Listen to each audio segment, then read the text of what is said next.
कधी रात्रीच्या वेळी कृष्णा नदीच्या काठावर जाऊन शांतपणे उभं राहिलात ना, तर एक वेगळीच गोष्ट जाणवते. एक असा इतिहास जो फक्त पुस्तकात नाहीये, तो खरं तर कितल्या हवेतच विरघळलेला आहे. तो फक्त अनुभवावा लागतो.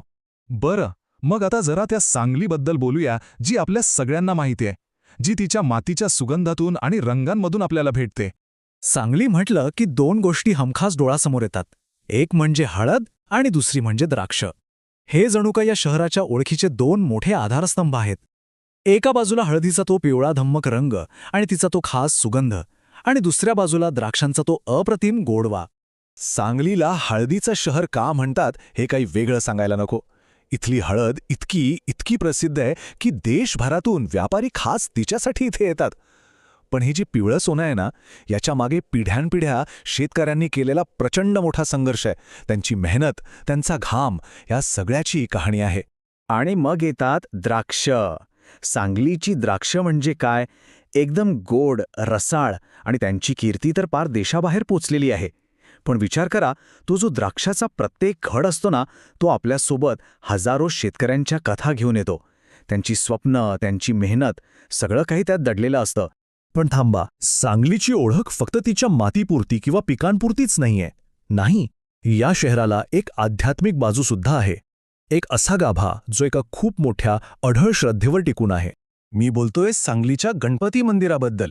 हे मंदिर म्हणजे फक्त दगडविटांचं बांधकाम नाहीये, अजिबात नाही.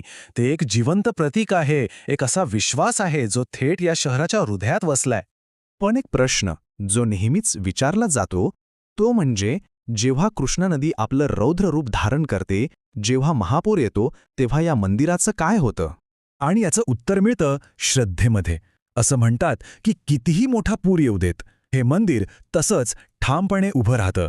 आणि म्हणूनच तर लोक म्हणतात की ही फक्त एक वास्तू नाहीये, हा तर साक्षात गणपती बाप्पाचा आशीर्वाद आहे.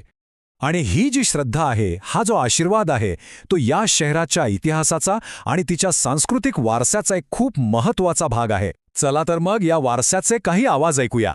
कधी जुन्या सांगलीच्या गल्ल्यांमधनं फिरलात ना, तर आजही तिथे काही जुने, प्राचीन वाडे दिसतील. त्यांच्या भिंतींमध्ये जणू काही इतिहास आजही श्वास घेतोय. विचार करा, त्या दरवाजांनी काय काय पाहिलं असेल. राजे महाराजे पाहिले असतील, सामान्य माणसं पाहिली असतील, आणि बदलणारा काळही पाहिला असेल.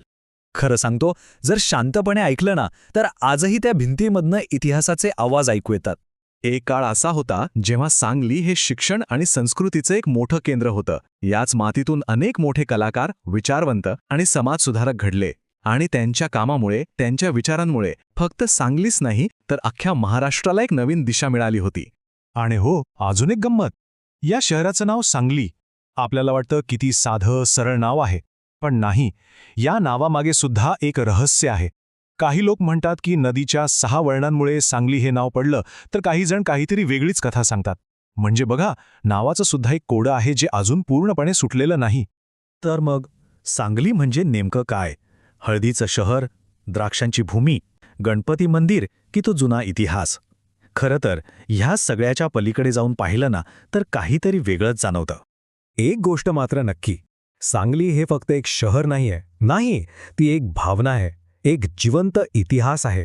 आणि हो, अशा अनेक गोष्टींचं घर आहे ज्या अजूनही पूर्णपणे उजेडात आलेल्या नाहीत, ज्यांना मुद्दामून शोधावं लागतं. म्हणूनच पुढच्या वेळी जेव्हा कधी सांगलीचा विचार कराल किंवा तिथे जाल, तेव्हा तिच्याकडे फक्त एक शहर म्हणून बघू नका. कारण काही शहरं ही फक्त डोळ्यांनी पाहण्यासाठी नसतात, ती मनापासून अनुभवायची असतात.